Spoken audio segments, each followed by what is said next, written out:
like plenty of live Uh, streams, and I still get caught, with this kind of stuff. But I blame the software because I'm just new to OBS and I have such a hard time with some of this crap. Anyway, so I was talking earlier about why am I not using a template site like Framer or Squarespace? And the reason for that is because right now in the hiring landscape, hiring managers and recruiters are really looking for somebody with really strong visual design skills, high level of craft, etc. And their first point of entry is your website, not your case studies, but your website. So if you are like me and you're more of a strategic designer who doesn't have great case studies on the visual side, then making a really good portfolio website is a good idea because that's your first impression. It's not a case studies, right? Because when you go to somebody's website, the first thing you see is the website itself. It's not the case study itself.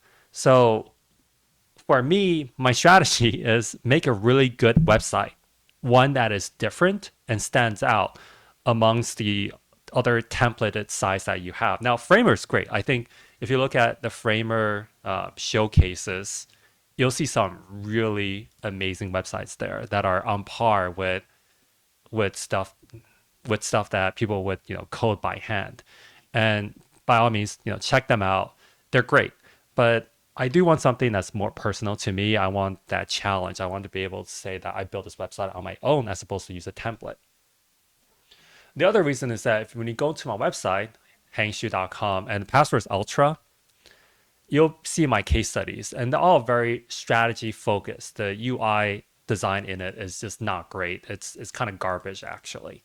So this is my best opportunity to create something that would impress people from the UI and visual and craft side of things because it's possible for me to go back and like redo my UI designs, but there are limitations to that because the hiring manager is going to feel like, well, you could create some really good UIs and visual designs on your own, but how would you function on a complex team? And if you're being limited by poor development practices or lack of visual design on your team, how would you function well if we were to hire you? So they would much rather see somebody who creates really good UI in a realistic environment with a complex team as opposed to somebody who is going back into their designs and redoing their UIs. Now, still a good choice, but it's not the top choice. So I would rather right now just focus on my core website, which is not great. It's kind of garbage. So you can see it like it's very much a template. I'm using I forgot the service, but it's a crappier Framer version, and they're not doing so hot right now. But whatever. Anyway, so go to OnlyFAANGs.design. You can see my live stream sites. Oh, so Katie says the first comment I got on my most recent portfolio site was, "Oh, I've seen this template 20 times and being able to move sticky notes around is not impressive." LOL. Yeah, I agree. I think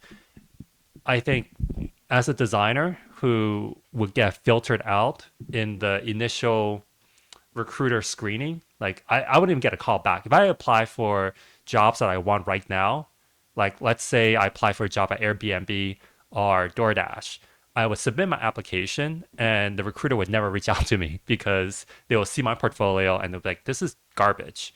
And even if I have good experience, by the way, I haven't done design in 3 years, so my experience is no longer relevant. There's a lot of gaps here. So yeah, I'm doing this by hand. So go to OnlyFans, you can see all the updates, and I have live stream resources as a page so that you can look at all the stuff I'm writing down. You don't have to like copy. You don't have to like read it from the screen. You can just copy and paste it from here directly. In the last episode, I talked about the fact that I really love retro UIs. And I created a playbook, which is kind of a mood board of all the cool retro UIs I've seen on the internet lately. And I also took some photos from the MoMA museum that I visited.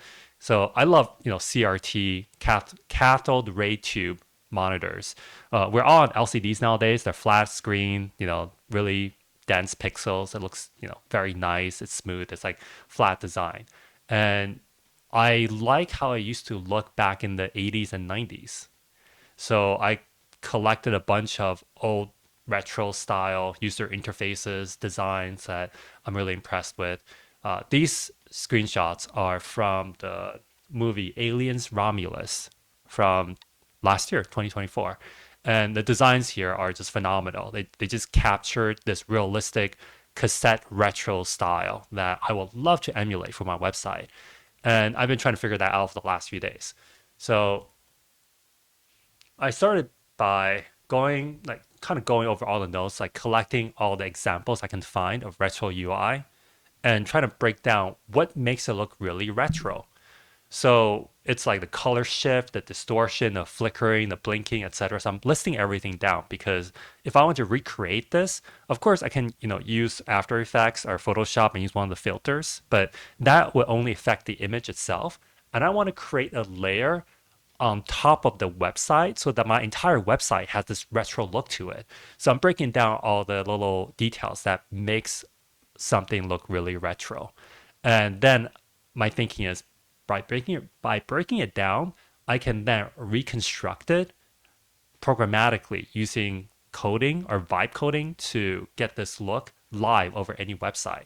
So I'm listing everything, and I realize that okay, that's a lot of things I have to do. I don't have to do all of them, but if I can do like say 80%, 70% of them, I can make it look pretty damn close to something that you would see back in the 70s or 80s. I bolded some of these because I'm pretty sure the bolded effects I can do using code, using React, CSS, HTML, well CSS and React and JavaScript will take care of most of this stuff. The stuff that's not in bold, it's gonna be a little bit difficult, but maybe we can see, like interference waves. Let me try to find an example of that. Oh, never mind. I lost that screenshot. I think that would look really, really awesome. And give an example of what that would look like.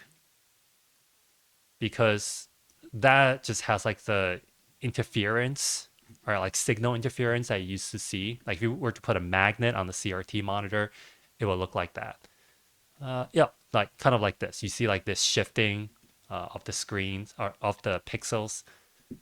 That's so cool and so hard to do. Like I'm not really sure how I would recreate that programmatically speaking. But anyway, you can check out my playbook, OnlyFAANGs, through the uh, Notion document that I prepared here on top over here. So what have I been doing since then? This was a few days ago. I decided to try vibe coding first. So I put up cursor and also magic patterns, and they both came up head to head pretty well. Right now I'm using cursor because it's pretty decent. I wrote up a set of prompts of how I imagined this would look, and it's so far looking halfway decent. I'm surprised. So I built this out using cursor entirely. And what this does is it lets you select a video that you want to play. So I can pull up, Game of Thrones, or I can also pull up a video snippet from Aliens, which I quite like because it already has a retro style. And what this does is this app that I wrote on Cursor creates an overlay over the browser window that lets me distort the pixels underneath it. So it could be video, images, text, UI, whatever you want to create. Because I know I can create the UI that I see in the retro style stuff. Like, let me show an example. Like this UI. I can recreate this in Figma, but it won't look the same because let me show you why it doesn't look the same. And I think this is important.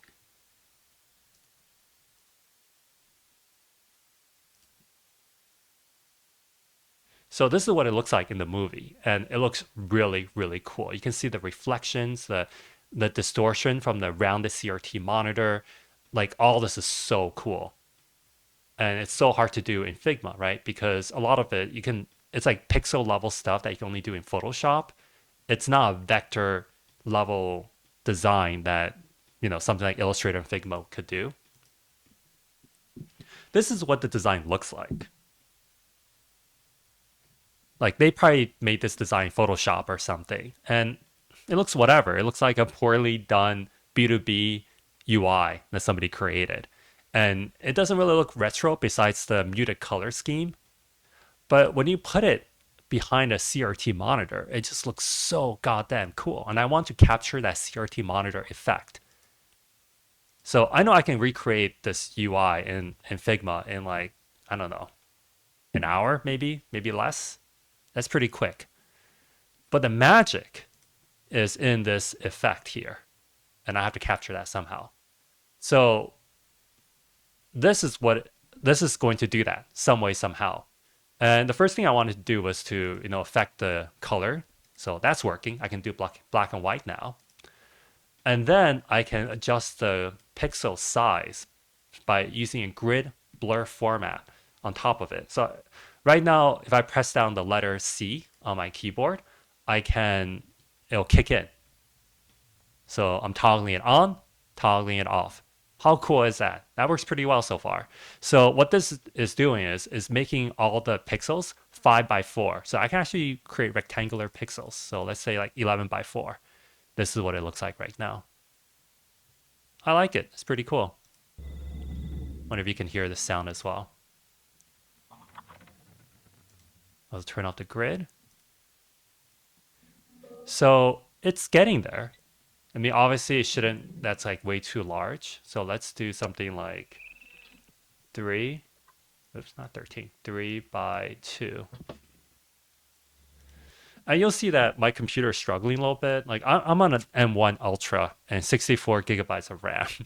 So this is not a well-performing UI by any stretch of the imagination, but it's pretty cool because it's rendering all the pixels live as we go. Like I'm not, reformatting this in Photoshop or in After Effects and then showing the video, the final output. I'm doing this live programmatically using vibe coding tools.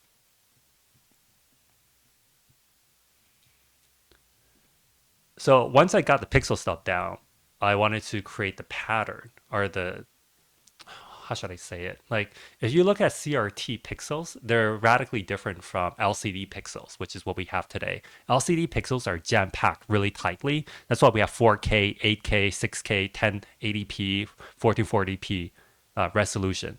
It's much, much higher than what we had before on a CRT monitor, which is probably like 720p or something. So yeah, Robert says CRT shader filter brings many results. Might help with your research. That's what I'm trying to recreate, like the RGB effects. And one thing I did was to create a pattern image using a tutorial I found off YouTube, which I included in the Notion document. You can check it out there.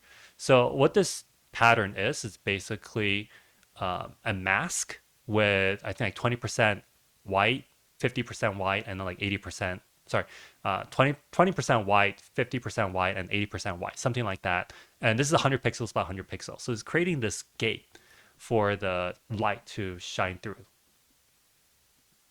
So if I apply this pattern, let me see. Yeah. I mean, it doesn't really you can't really see it at 3 by 2 pixels, but if we do like something by 10 by 11, you should be able to see it. So obviously this is a little bit too big, but it's emulating the effects of an RGB set of pixels. And what this does is, if you look at a CRT monitor, they don't really have pixels. It's basically each dot or each resolution or each resolution point is basically RGB channels. So it's like red, green, and blue.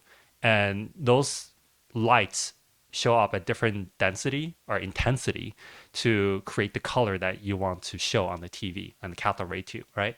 So this is emulating the RGB. If I get it down to something like 4 by 6, maybe you can see a little bit better.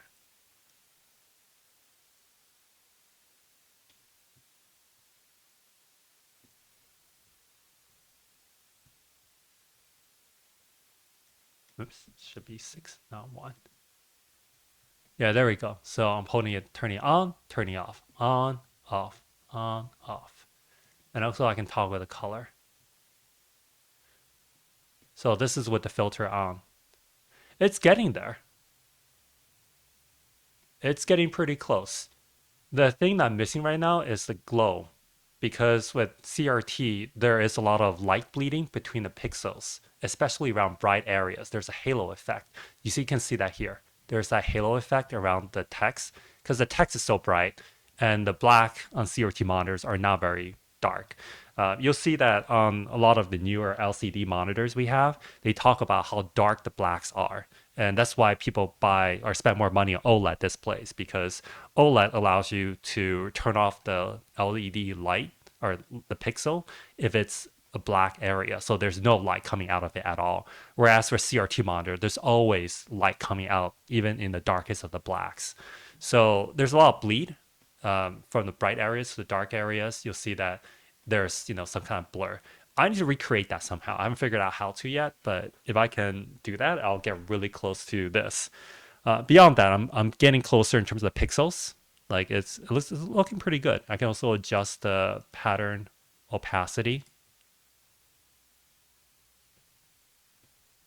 and I can also choose the blending mode using the same principle that we have for Photoshop blend mode on the layers.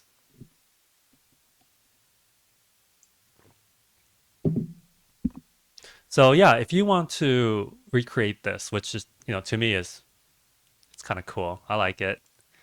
You can take the prompts that I wrote down. So I can also load images. So it takes both videos and images.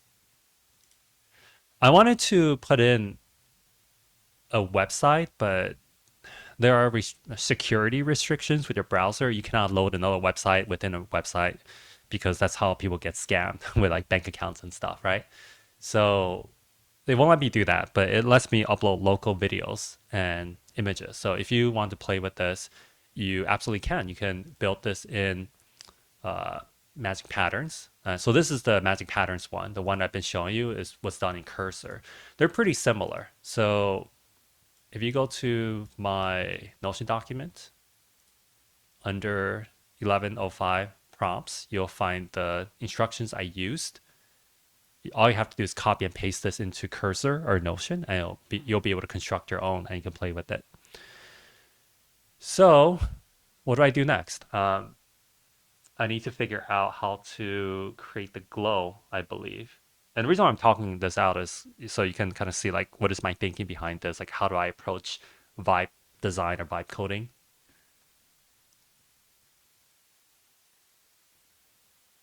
Thanks, James. I'm glad you like the direction. Yeah, this is 100% from Alien. Like I really love the original Alien movie from 1979, and what I love most about it is because they built their future vision of sci-fi based entirely on the current technologies, which was CRT monitors. And if you look at like once we have God, what do they call it? 3D effects. Yeah, 3D effects artists. Like once we're able to build stuff in computers to create the illusion of something, things change, right? Like if you look at Minority Report, like the UI from Minority Report is like completely fantastical. Like somebody using like hand gestures to control stuff, and to me, it's not really realistic. Like it's cool, like it's a cool idea, but as a UX or UI designer, you're looking at it like, oh, that would never work, right? But the UI and the designs, the interfaces in Alien were highly realistic in my point of view. Like it's a realistic, futuristic vision. And out of all the Alien franchise movies, like Alien 1979, 85, I think it's Aliens, the second one, and Prometheus, Covenant, and the Alien versus Predator trash out there, I would say Aliens Romulus from 2024 had the best designs, which is what I basically try to capture as much as possible. This is from the original Alien, 1979, I believe. This is from Romulus, and I just thought all the stuff that this is one of my favorite parts. Like this is so cool. And I don't know why they have a floppy disk drive there that holds like 1.44 megabytes. So yeah, Robert says, I remember some time ago someone was trying to simulate glow and it was something like dither plus blur. Maybe it's a possibility. Yeah. I would agree with that. So one of the key resources that's been informing this in my mind was this tutorial made by God, where is it?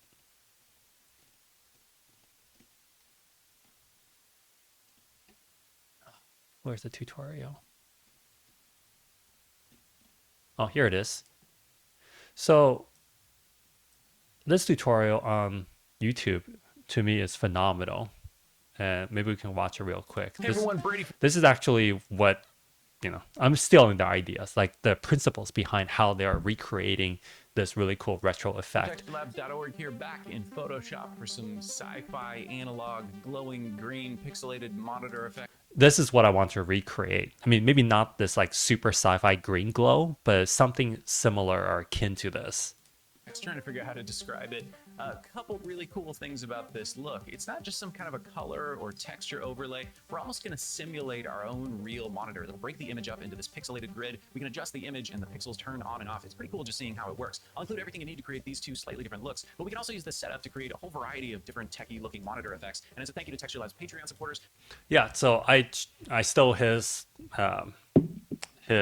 pattern from like one of his earlier patterns, and the next thing I can do is also to recreate these patterns in Figma and then upload it, because the thing that I use, or the thing that I made, allows me to upload my own pattern images, so I can redo that and create these really cool An effects. extra set of special pattern tiles to activate all of these looks. But right now, let's get into Photoshop and get started.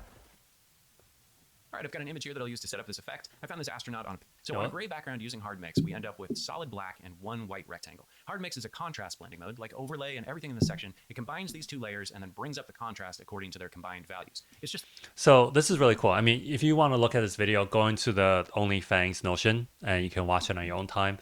But hard mix itself as a blend mode was really hard to describe, because that's a newer mode from Photoshop, and I didn't expect the vibe coding programs to understand what it meant by that. Like, I don't think Cursor knows what it is. So what I did was to basically write out the instructions for hard mix blend mode Photoshop. And in Adobe Help, they actually described it pretty well.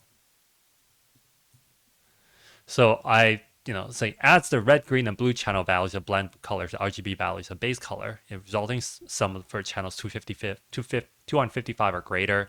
It receive a value of 255. Less than that is basically forcing the levels to extremes of black or white, no in betweens. And I copied and pasted this into Cursor so that it knows exactly what I meant by hard mix.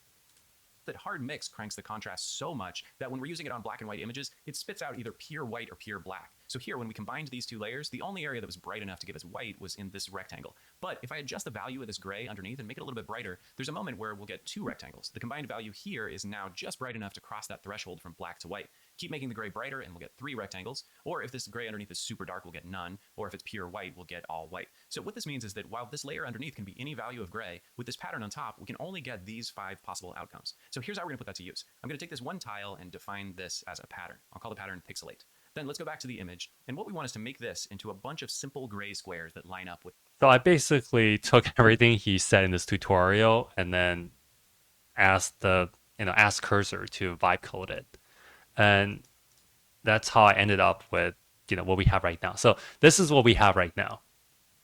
And that's pretty far, right? Like we're halfway there. And this is where it gets a little bit tricky.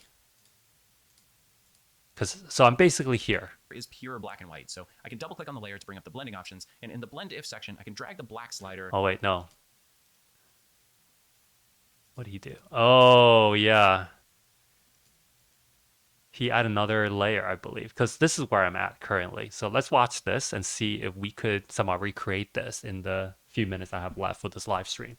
Close up of a monitor. So let's change the scale a little bit. The mosaic right now is creating 100 pixel squares. Let's take it down to 30. Then to make the pattern line up, we also need to take the scale of the pattern down to 30. So there we go, tons of tiny rectangles. It's kind of like one of those flip dot displays at a train station. It is a very rigid effect with this pattern creating these specific rectangles. Let's adjust it a little bit by applying a different pattern. So I've got a similar pattern tile here. This one's a little bit more complex and it has some soft edges, but it basically functions the same way. I'm going to define this as a pattern and we'll call this one soft pixels. I'll include a link below as well if you want to download this pattern. Then I'm going to double click on the pattern overlay and apply soft pixels. It creates a very similar effect, but maybe not quite so literal. And there's actually a little bit more variation in how each tile can look. And we can still adjust the levels and see how it reacts to different values. All right, then from here, what's really going to set this off is giving it some treatment, some nice organic color and glowing effects. So let's take a look at how we can do that without flattening anything. We can keep everything about this effect live and adjustable. First of all, I want to convert this layer from being white pixels on black to being white pixels on transparent. Very easy to do. The layer is pure black and white. So I can double click on the layer to bring up the blending options. And in the blend if section, I can drag the black slider for this layer just anywhere above 0. However, I also need to turn on blend interior effects as group. That means Photoshop will also take this pattern into account before it knocks out the blacks. So All right, I'm already confused. I'm already confused. I gotta rewatch this. Sorry. convert this layer from being white pixels on black to being white pixels values. Then I'm going to double click on the pattern tile here. Let's adjust it a little bit by applying a different pattern. So I've got a similar pattern tile here. This one's a little bit more complex and it has some soft edges, but it basically functions the same way. I'm going to define the All right, so I recreated that pattern. I'm gonna go back to Figma.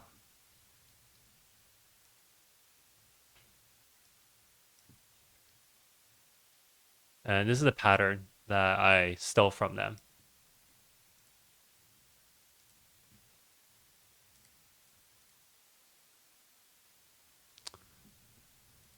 Hmm.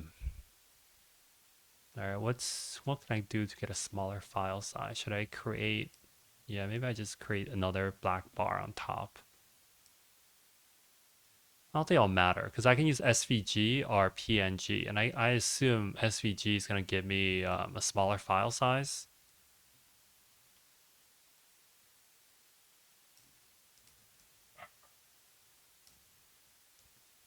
I think this is pretty close. I can just eyeball it. I don't think it's actually that important that we get it to, maybe this is a little bit thinner.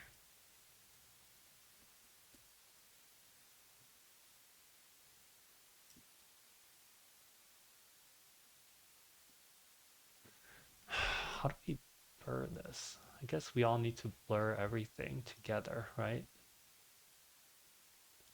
So that means if I blur it, I cannot use can't use SVG.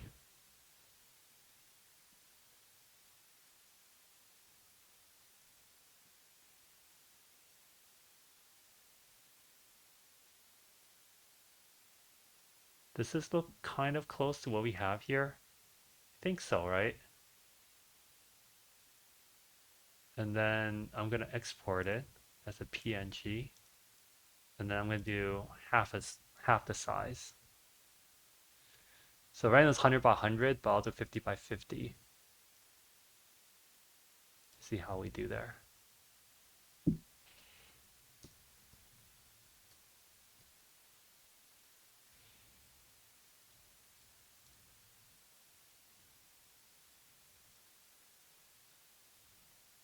So go back to my original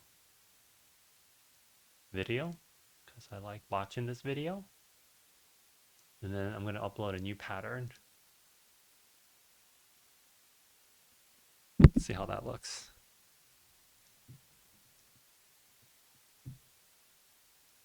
Huh.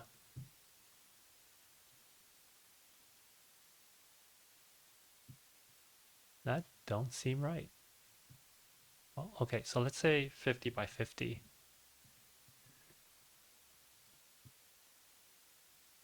Okay, that's pretty accurate. We go to 100%.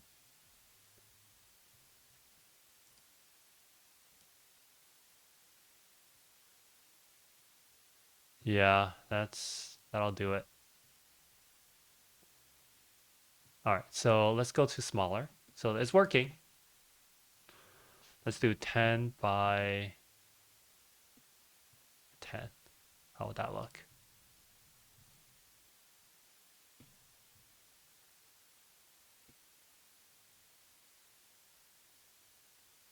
Okay.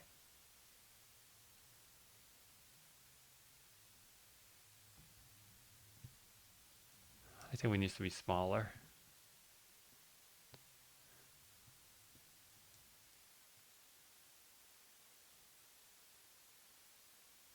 Okay, too small.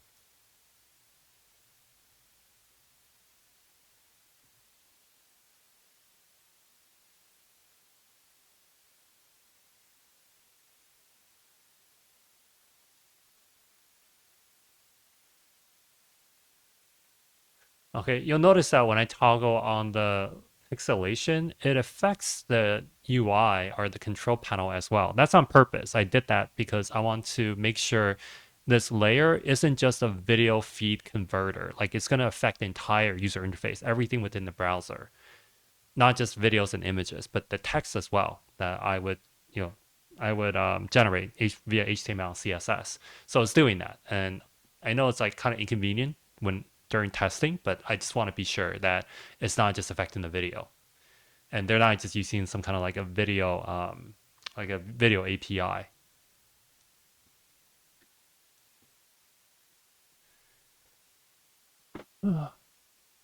All right, so it's working now, and let's see how do we get the glow to work. This as a pattern, and we'll call this one soft pixels. I'll include a link below as well if you want to download this pattern. Then I'm going to double click on the pattern overlay and apply soft pixels. It creates a very similar effect, but maybe not quite so literal, and there's actually a little bit more variation in how each tile can look. And we can still adjust the levels and see how it reacts to different values. All right, then from here, what's really going to set this off is giving it some treatment, some nice organic color and glowing effects. So Gotta make sure what they did similar here. effect, but maybe not quite so literal. And there's some soft edges, but applying. Did they apply both patterns or just one pattern? Because it looks like they're using both patterns at the same time. Pattern. So I've got a similar pattern tile here. This one's a little bit more complex and it has some soft edges, but it basically functions the same way. I'm going to define this as a pattern and we'll call this one soft pixels. I'll include a link below as well if you want to download this pattern. Then I'm going to double click on the pattern overlay and apply soft pixels. It creates a very similar effect, but maybe not quite so literal. And there's actually a little bit more variation in how each tile can look. And we can still adjust the levels and see how it reacts to different values. All right, then from here, what's really going to set this off is giving it some treatment, some nice organic color and glowing effects. So let's take a look at how we can do that without flattening anything. We can keep everything about this effect live and adjustable. First of all, I want to convert this layer from being white pixels on black to being white pixels on transparent. Very easy to do. Uh, Thank you, Kareem. Appreciate that. This is me using cursor for the first time after that presentation by Rio. He convinced me. He said, you can try out the other tools, but when you want to build something more advanced, you come back to cursor. Here I am, back at cursor. What tool are we using for vibe coding the portfolio? So I've been using cursor, but when I tried out magic patterns, it actually came out, it was head to head, neck to neck with cursor, surprisingly. And the only limitation was that Cursor had HTML to Canvas, which is a library that it's using to recreate this. And Magic Patterns didn't. So I ran into some bugs when it came to some of the more advanced stuff. But I have a feeling that that's not the only library I can use. If I just like use a different library, then it would be fine. Like Magic Patterns is surprisingly strong. Like I think for the amount of attention that Cursor gets versus Magic Patterns, they're really close to each other. Like it's not like Cursor is like way ahead. They're pretty damn close. So yeah, Magic Patterns look super impressive. So you can use either one. They'll both do it. The layer is pure black and white. So I can double click on the layer to bring up the blending options. And in the blend if section, I can drag the black slider for this layer just anywhere above 0. However, I also need to turn on blend interior effects as group. That means Photoshop will also take this pattern into account before it knocks out the blacks. So a little bit hard. All right, so that's gonna be hard to well, no, it's not hard to reproduce, but that's like a very subtle effect. I'm not sure if I want to get into that because every single layer of effect that I add, it slows down my computer. It slows down the browser even more because the code gets a little bit way too complex. Above 0. However, I also need to turn on blend interior effects as group. That means Photoshop will also take this pattern into account before it knocks out the blacks. So a little bit hard to see, but we've got white shapes on a transparent background. So I'm going to need a solid black in the background just so we can see anything. Now, what I want to do is add some glowing effects to these pixel dots, but we've already got some pretty specific stuff happening with the pattern overlay and the blend if settings. But what I can do is just put this layer into a group, and that kind of isolates those effects and lets us just start from scratch with a new layer style, just as though this were a regular layer. If you watched the last Texture Labs video, I appreciate that. Either way, we're going to use the same hack of the drop shadow effect to create a really nice glow. It'll still make sense if you haven't seen that video, but I'm going to move through it a little bit faster, and you can always check out that video for a little more detail if you want. So I'm using drop shadow instead of outer glow. Pretty much all of these effects are variations on the same thing. So we can use drop shadow as a glow by switching the blending mode to add, and then going to a brighter color. All right, so I need to recreate the linear dodge.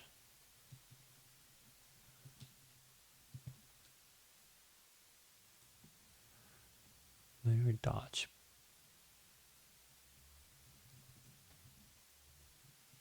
The reason why I'm Googling this is so that I can get the exact reasoning or logic behind it so I can paste it into Cursor because I do not trust Cursor to understand what linear dodge is for Photoshop.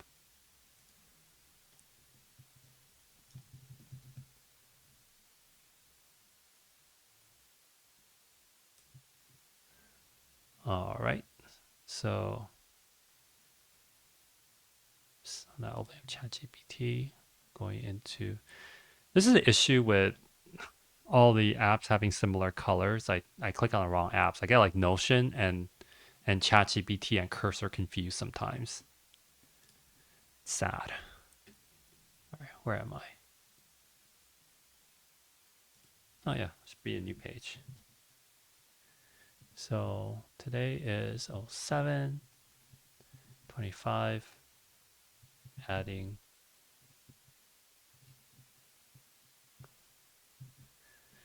So this instruction for linear dodge.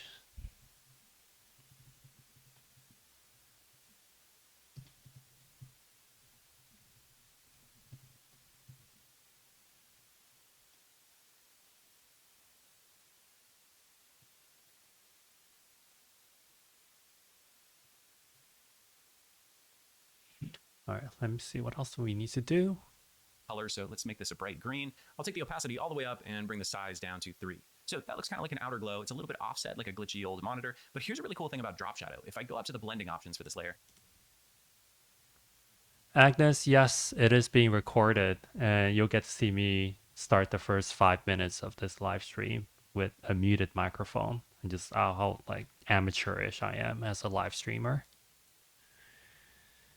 I wish it weren't, but here we are.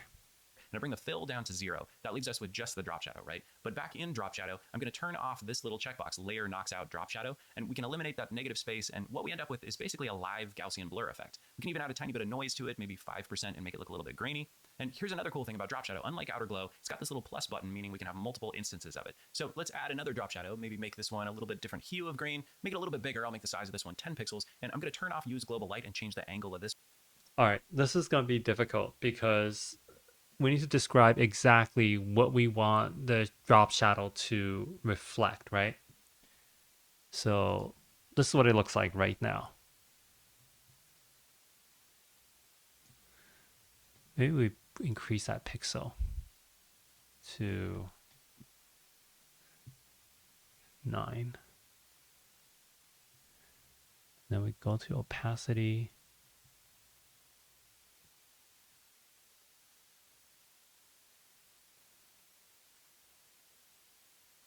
Huh.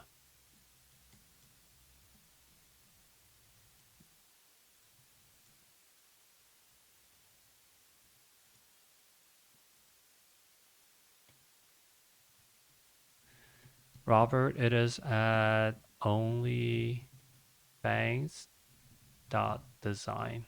That's where you can find the Notion document with all the notes that I have. So you can recreate this. I have the prompt all written out for you. And actually, I wrote out 2 sets of prompts. So this was the original prompts that I wrote out line by line. Basically, I'm describing like what I wanted to do feature by feature. And then if I see something that's a little bit off, I correct it and then I update the prompt so that I can redo this anytime I want. One issue I have with vibe coding tools like Cursor is that it doesn't always give you exactly what you want in the first try. So you have to keep updating it. But then when you go too far and the code is like a convoluted mess and things are breaking left and right, ideally you want to like start over again, go back to an older save point. But it's hard to do that. So what I do is I update the original prompt with better instructions so that it gets me where I want to go. So this one is fairly reliable. If you copy and paste it into Magic Patterns or Cursor, it's going to give you what I created here. It'll be a little bit different, but overall, it's going to do the same thing. And then around halfway, I went into Cursor and I asked it. Well, first you switch over to Ask so that you're not using the agent to make changes to the code base. And what I said was recreate. Well, what I wanted to do, I wanted to summarize all the changes I had made into a single set of prompts so that I can copy and paste it so that I don't have to rewrite everything. And this is like the more detailed prompt that I should.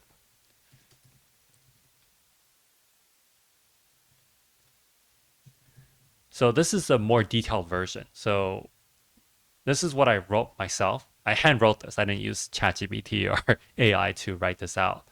I wrote this out, and then after I finished writing it out, it's like 11 bullet points. It's getting quite long, and I'm probably not the most logical writer in this case. So I asked Cursor to summarize that and then turn all my instructions back into a better prompt that's more exact and more repeatable. So you should probably just copy and paste this. It's a little bit longer, but it's more specific. It's giving very direct instructions. Like these are the three files I want to create. Here's some of the performance issues and then the pattern overlay, etc. And this will get you to what I have right now. Jackson asked, "What's the story behind the retro theme inspiration?" I'm a huge Alien fan, like the movies, Aliens, with Ellen Ripley or Sigourney Weaver. Yeah, that's her name. Big fan of the show, especially the second one from '85 or '86. That's like one of my favorite action movies with a woman as a lead, like a woman action star, and just a great movie. And I like the newer movies like Prometheus and Covenant. You should watch it for sure. But Aliens Romulus just has like a really really cool aesthetic. This video that I'm showing here, that's from Aliens Romulus. Like the sound design for this is phenomenal.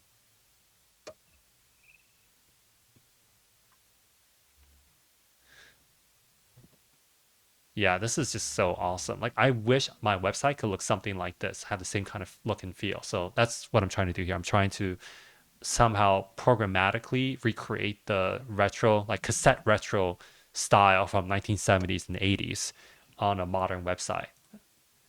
And I'm like, maybe a quarter of the way there. I wouldn't say I'm even halfway there yet. Yeah, and you can also check out the mood board that I put together in Playbook, which is also a link in my Notion doc at the well, you can check the chat and you can see it there. So where was I? Yeah, so you can check this out. You can recreate it yourself. Certain resources. Okay, so here's where it gets a little bit tricky because I need to be very specific about what I'm asking for here. Aliens Earth, yeah, I actually do really like Aliens Earth. I really enjoyed it. I wish they didn't end right then. I felt like there were more episodes left. I was shocked that that was the finale, season finale. I wonder what the next season is going to be. Is it going to be like a new plot line, or is it going to be a continuation of everything? I don't want to spoil anything, but yeah, that TV show is awesome. I think their UI design in it is quite good. I would place it like if I were to rank all the UI aesthetics or retro aesthetics in the Aliens movie, it would be Alien 1 from 1979 because that's the OG, right? That like sets everything up. And the second one would be Aliens Romulus because Aliens Romulus is like the God, yeah, it's like it happened like a few decades after the original Alien movie in the canonical timeline, and the way they showed the UI and aesthetics evolve was very realistic. Because sometimes when you see movies from like the first and second movie, they don't really pay homage to the first movie. Like they just kind of like advanced it, but I felt like they put a lot of thought and work and effort into making this evolutionary next step for the alien UI in Aliens Romulus, which is great. You should check out that movie for the UI. And then third would be Aliens Earth, or maybe the second Aliens movie in 1985 or 86. I forgot. But yeah, those are my top ones. And then, Covenant and Prometheus are kind of like a distant, like they're definitely several ranks lower because while they have good design in them, they look a little bit too sci-fi-ish. They don't look retro enough. They don't look realistic enough in my mind.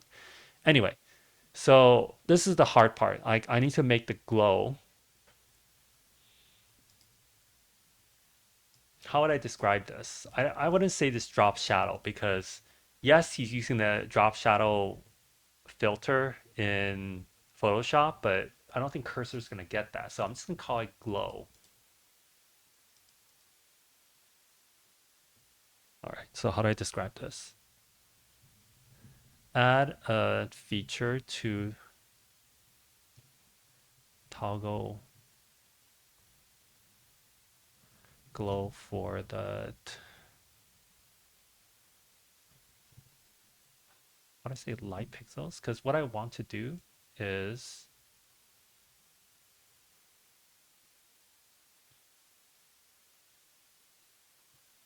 oops, what do I do it here?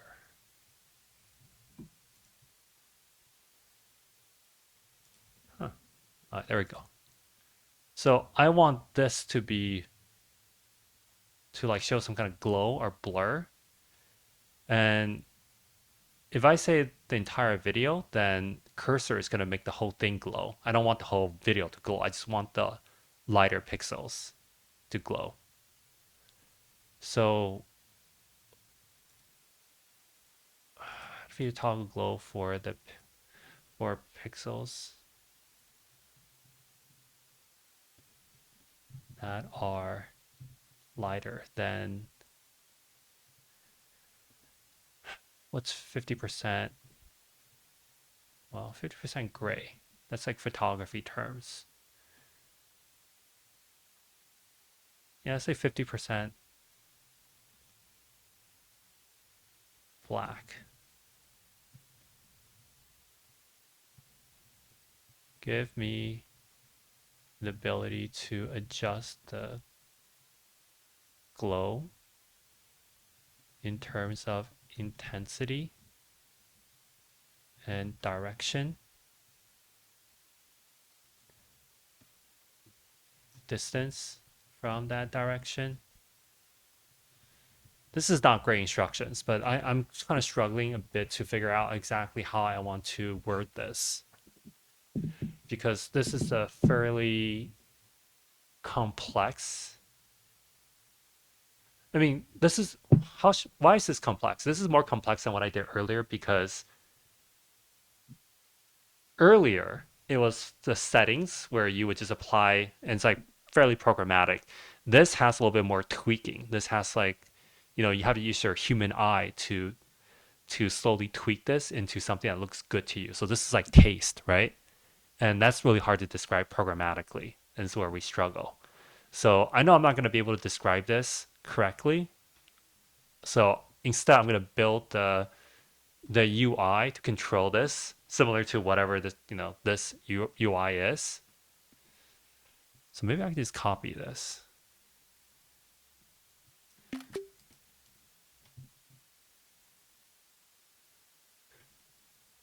to adjust the glow in terms of,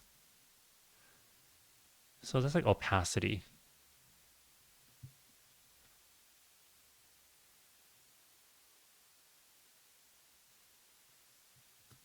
Opacity and distance of the glow, the direction, angle of the glow,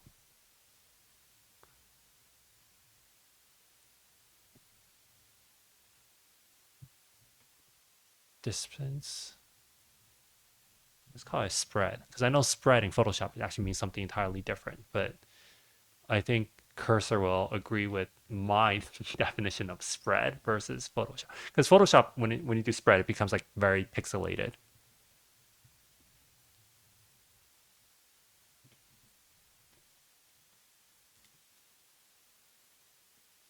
Maybe we'll call it size.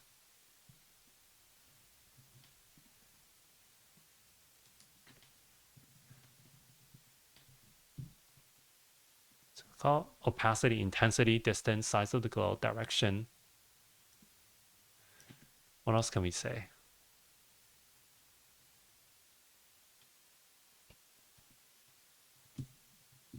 add a color picker so I can adjust the glow's color. Give me a layer blend mode for the glow.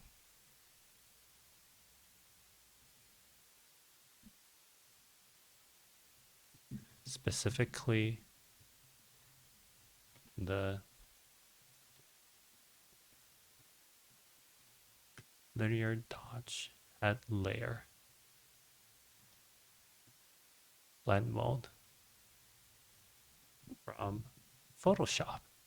I'm gonna quote it, which defines it as. All right, let's see how this works for the pattern pixels. I'm gonna say pattern pixels because I don't really want to create glow for the video. I want it for the patterns itself. All right.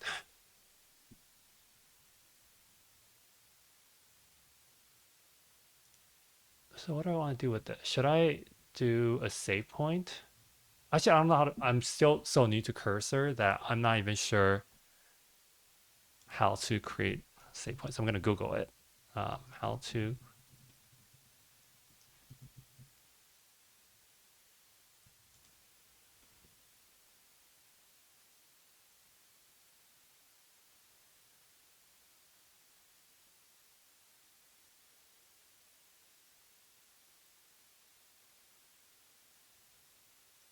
Okay. Let me see what that looks like.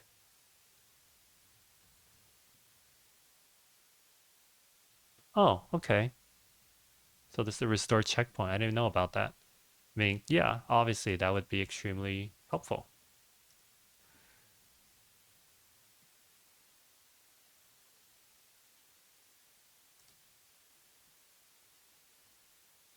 Oh, I see. So that's the restore. They changed that. So the help they had was not updated. All right, I'm gonna try the instructions I just typed out, and I'm gonna see if that works.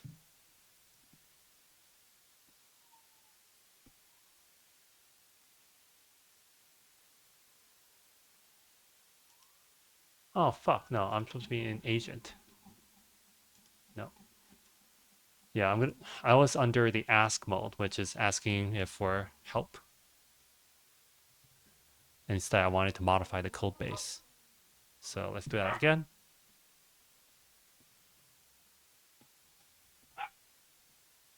How long have we been chatting? Is there a timer for this? Oh, almost an hour. Thanks so much if you tuned in earlier and you stayed on. Let's see how this works. Still planning. I mean, this is kind of complex, I imagine. And the reason why I think it's complex is because this is not a common thing people would build or code out.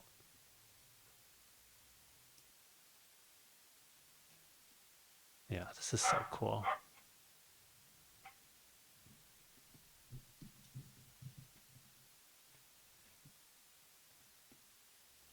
Yeah, when I watched the movie, I immediately Googled it and I was like, this is so good that it's probably gonna end up on a website somewhere. So if you Google Alien Romulus UI, you'll come to this site and yeah, like everything they designed here is so cool. And there's like a good mix of like LCD technology with CRT technology and again, floppy drive.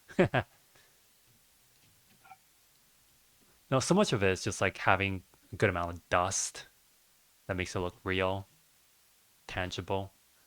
Yeah, I want my website to have this pixelation feel similar to this with like 3D wireframes. That'd be so cool. But I do wonder, like, if you don't have, like, I don't have any 3D modeling skills, can I get away with showing this without the external monitor and aesthetics? It might not look the same, so I might have to pick up 3D modeling skills so I can make the stuff around it, not just the digital UI, but the physical things around it as well.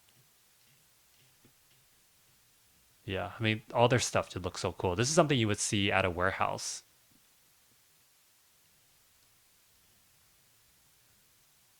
Oh, and like this lazy load, not lazy loading, but it's kind of like what is it called?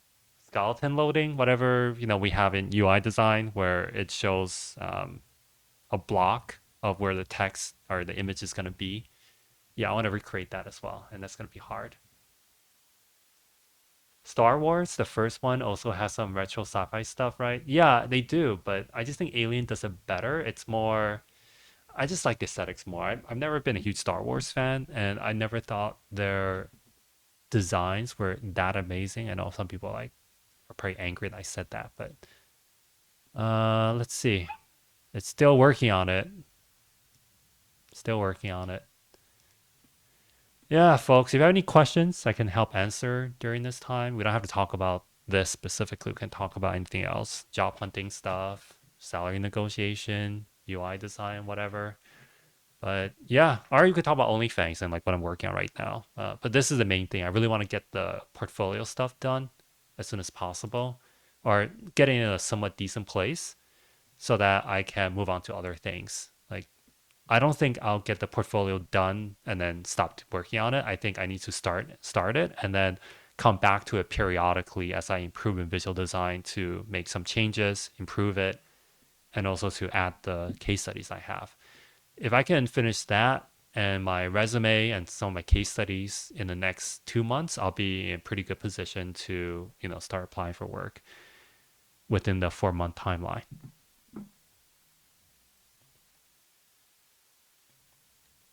Did you finish? Oh, maybe it finished. So one thing I like with Magic Patterns is that when you finish when it finishes compiling whatever you asked it to do, it plays a sound, a ding sound, which I quite like. It reminds me, oh, no, I'm done. Whereas for cursor, there's no sound. All right, so some changes here. Let's see how this works. This is exciting. Like I didn't do any work besides thinking about writing it out, and it's done all this coding for me. So let's see.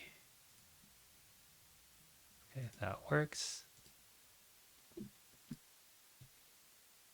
Okay, all that works. Let me add the pattern.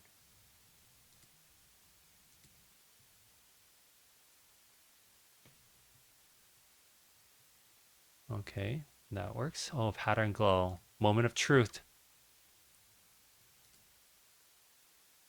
I don't really see it.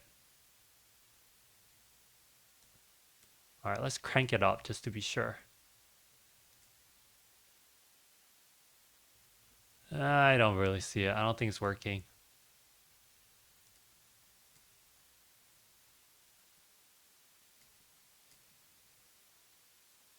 Ah, why? Oh, fuck, I hate this. What is this? Why doesn't that close by itself? Because I have to redo this again. It's under my downloads.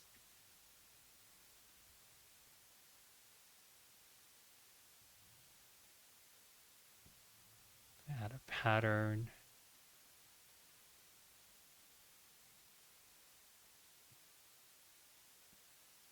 So why doesn't this work?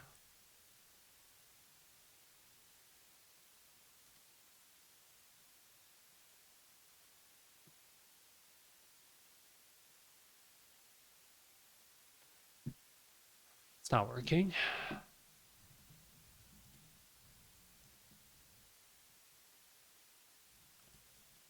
This is not great.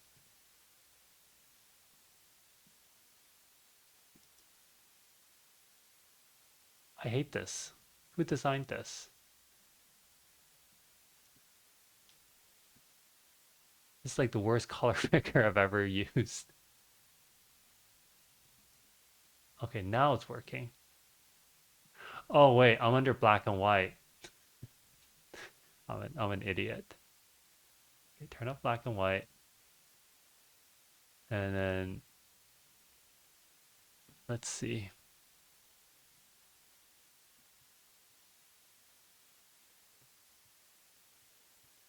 Okay.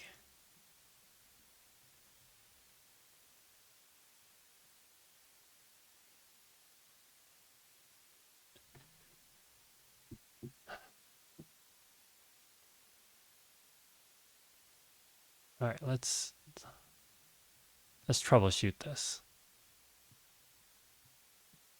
Let's turn out the glow.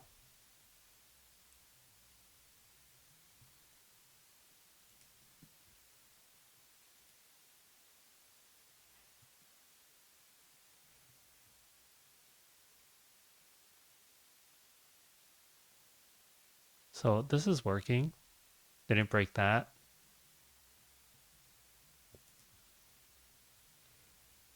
But it's not really glow. It just kind of filled it in with a green pattern.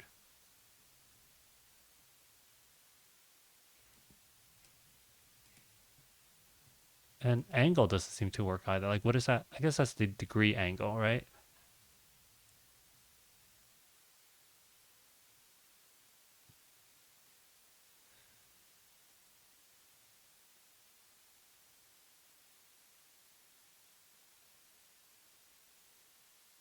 So it just adds like that pixel. So this is not doing what I wanted to do.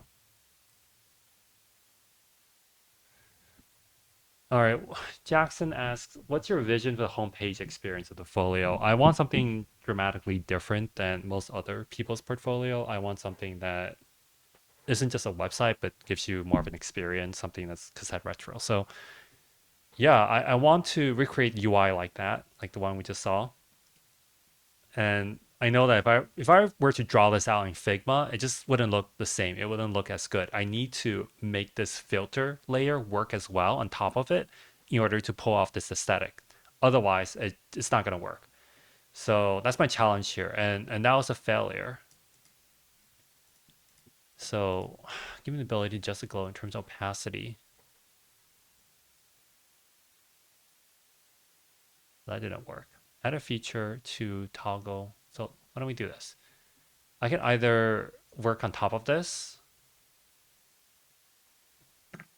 I want the I'm just gonna wing it. I want the glow to look like a Gaussian blur of the lighter areas only.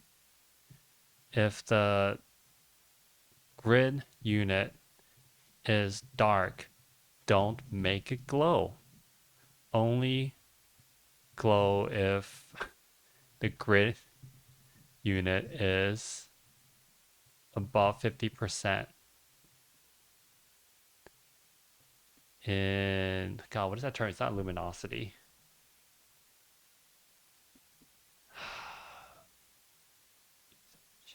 In lightness. Because HSL, hue, luminosity, lightness. It is lightness. Okay. Hue, saturation, lightness.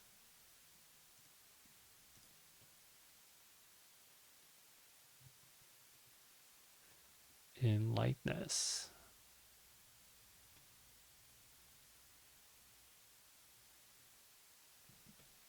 Let's see if that does it. I doubt it. I don't think this is gonna work. I have to recraft this in a way that makes sense.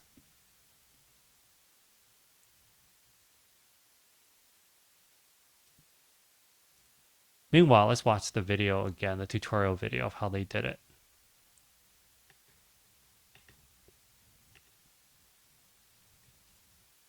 One. And that's going to create kind of a cool offset ghosting effect. I'll take the opacity on this one down to 50%. And the idea here is to create a couple of different copies of the drop shadow effect. And with each of them, maybe change the color, but most importantly, make each one a little bit bigger than the last. So this is kind of the experiment zone. If you want to recreate these exact settings, I'll include the size and the color and the details in the description below, or I'll put them up on screen and you can just pause it and copy the settings if you want. But basically, each drop shadow gets bigger. Huh. Kind of random angles, so we get all this cool ghosting happening. Even the preview kind of looks like a single glitchy pixel. Finally, let's add Robert asks, what is my cases and work? So I worked at Boston Dynamics, Bloomberg, and Gemini. So I have case studies for that. I also have a few personal projects like subway map design, which you can see on my homepage. So most likely, I'm gonna dive really deeply into the Boston Dynamics work because that's my most recent experience from 3 years ago.